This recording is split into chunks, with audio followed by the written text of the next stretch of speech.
صدر كيسان أنا ضمنا وحكسونا هاي مجال جارسة دلك كيا عارف أنا وحير كهالله أرنت أحمد رشيد معلمها قبضة السوشيال ميديا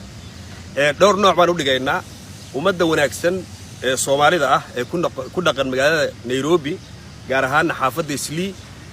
رياكشن كودا يارنت أحمد رشيد هذا صوع صبوناتي سوى ناكسن وقروح بدن بي مجرد سايقف العليين waxaa jiro kale dad kaleeto oo social media ku jiro oo arintan ma garanaysaa farxad iyo ma garanaysaa reereen muujinayo kuna faraxsan wiil Soomaaliyeed in ma garanaysaa dhibaato la gaarsiiyo waa sida ay u jecel yihiin xaqiiqda dhabta marka koowaad waxaan rabaa inaan ku hormaro shacabka Soomaaliyeed ee ku dhaqan magaalada Islii muxuu magaalada Nairobi gaar ahaan xaafadda Islii og wanaaga iyo ficnaanta uu wiilka Soomaaliyeed u qabtay حقيقة دبتها مركز دتك لا شيء كيستين أنا أقول هذا الدجاج وحنقص صغيرة هاي كيا إسلي دوام من كيمد وحنقص صغيرة كلها تبقى جارسة شعب كصومالي ده مركز ويدي سيد أدوري ستين وحكوش جيان يركز صومالي عسكري وح وراجع وقبض وحلا يشجع مجال إسلي والصومالي بدن جناس كله يهين مسلمين بدن يتجيهين إن ما مجرد صلاة المغرب يستكجرين صلاة العشاء يستكجرين سبب لحريته توجا دومية يتوجا صوماليا ومن ديوته وهو يكدها بكوب وسجري علوم هذا مجرد سعادة كفر الجري إن ويل كان هو صوماليا وعسكريا لو سو بدله حافظ داسي وقدام بين والنبض كينه وتوجا ذيك قبتي دعوا جيسنيس علوم هذا قبلها الصومالي دعوا جيسنيس إن ومجرد كسف في حافظي أي نقطة إلى أمد صلاة تكذان مخربك تكذان صلاة العشاء مجالنا أي نبض نقطة يكون شيء يعني أمد الصومالية يكون دقن إسلي سيدو كانت مجالنا جارس أيضا توجب بنديد ووسق أوريجينال اللي كسر جيدو أمد علماء يكون شيء يعني إنه نبضه كان مركب قفك علماء الصلاة هو أمانة يسو هو ينك الصلاة هو أمانة يعني وحاد يردد كله أو ير أو ترير أو مجرد ساي الغرابة أما كو قرابة جري أما هوست كسر ريحة يتوجد أمد باريس ويرساقط ضد يتوجد كحرد وما أنت كفر أحسن مجرد ساي ويل كصوماليات إن دبعتل جارسيو أما دب لوجيش حقيقة مركو وحي تاي الريالة تبو وحوي أنا هذا وحنقص جرا دلك كي سيدا بهاش الله بون نيو نمك ورحمة الشيل كأوضان وإليهن أحمد رشيد بالحرية إن حبسي اللجيء محكمة بمجرد ساي اللجيرية مدر بالجاج جريرية أرنتها يدا جبي أهم بوحكة جرا ملك runta waxay tahay waxa weeye in magaraysaa guddi madax banaan oo ciidamada booliska Kenya baaritaan ku sameeyay inta badan oo magaraysaa baaritaamo hore ay sameeyeen meel cilla ku dambeeyay qaarkoodna aan hadda inaan ka hadlaana diyaar u hayn inay sameeyeen wax baaritaan ayadoo siyaasadaysan oo siyaasadda wada ka riixayso inay yiraahdeen magaraysaa Axmed 2017 waxa uu Nairobi Islii ku dilay wiilal ku dilay xaqiiqda marka arinta ayada loo gudo garo waxa وليش أحمد مركا يدا أما مجرد هاي سكوري مانيين أما لو يدينيو وحي هاي لمن برعبة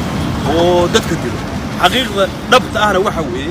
وليش هاي يجا يدلين ويل كلو عسكري والصوماليا هبينا داس هبينا كوريسي دولة كير يرجع كورجو إذا ما دبرتها جوجين وأحمد مكمل ده تامر كل جود بر عرنت هذا اللي يهين ورحمة الشيلكا يميريهن بنت قرابضه مجرد ساي هذيان هذا بونبون يعني اللي هي والله حريم أحلى حريم ملك إحنا هذا مجالنا أنا قاعد كسبنا هاي جارس يكسب جاي وديجانا هان ودجاي هاي وأحلى حريم ملك حقيقة ضبط وحوية ودي أسبار تاك سميه وحدين أو رصبة ويسكرين صوماليات أيضيان ويرهدن دم بجاس وقلي يارنتاس وما تكجلي أما شعب كجلي مدرته وحوي وحي هذا اللي رجيان ورئيسي BBC ده إن أفريكان برنامج كليرا أفريكان BBC أفريكا كليرا ده ورئيسه وبحيي بهذا بونبوننا يعني مركز رنت اللوجو بريالة اللوجو بوحوي أحمد رشيد دولة دكية يوم جرى يسوي شقيري عسكري بوها عسكري جرى أمر وحاسية تريس تليها روحه أمر كسي إنه توجد الله دجالمه ومدى الشعب كا التاكسي بيركا إن بتجليه ضد الصو رجو أحمد لا دجالمه ما هين ضمنه وكلته يا ذكر الصوماليا وجرى صدام صلاة كريه ما هين وحو أحمد لا دجالمه ودجال كوده وحاين توجو من دي وضته توجو قريه وضته وهو هذا الصومالية دكتور كوجوري يذهبك أباها الصومالية صلاة دينو تكذا دوري ساعات درت من دي مجرد ساعة علوش كجلي كوا سوا كوا لا دجالمه runta waxay tahay waxa weeye nimanka social media ka hadlayo بونبونة أحمد بن الحري أحمد بن الحري يا كوهيو حقيقة waxa ay tahay waxa weeye Axmed waa nin Soomaaliya kana soo jeeda NFD ya Gaarisa ka soo jeeda waa nin macnaha dawladda Kenya u shaqeynaya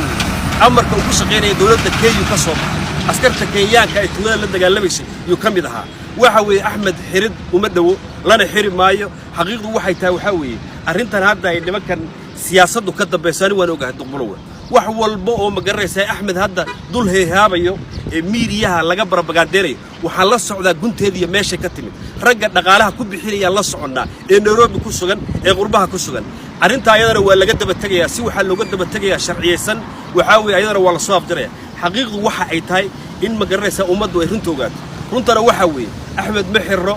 Axmed wuxuu ku sugan yahay magaalada Gaarisa insha Allah daqiiqada saacada kadib yaan kulmi doonaa asaga maxkamadan hadda la leeyahay waa loo balamiyeeray waxa weeye qof walba oo dalka Kenya ku dhaqan ama askari ha ahaado ama madaxweyne ha ahaado hadii eed iyo tuuna u timaado maxkamaddu tagayaa waxa weeye looyaruu sameysanayaa waxa weeye dacwada ayada ah iyo garanaysa ka doodaya waxaan anigu hadda halkan idinka xaqiijinayaa in Axmed uu si ahaan doono askari ummadda Soomaaliyeed u shaqeeyo especially shacabka Soomaaliyeed ee ku dhaqan xaafadda la yiraahdo Islii ee nabadgelyada wiilka dartii ku helay dadka ku dhaqan Isliina waxa leeyahay shalayta meesha joogteen wad la socoteen xaaladiinu sida ahaydna wad la socoteen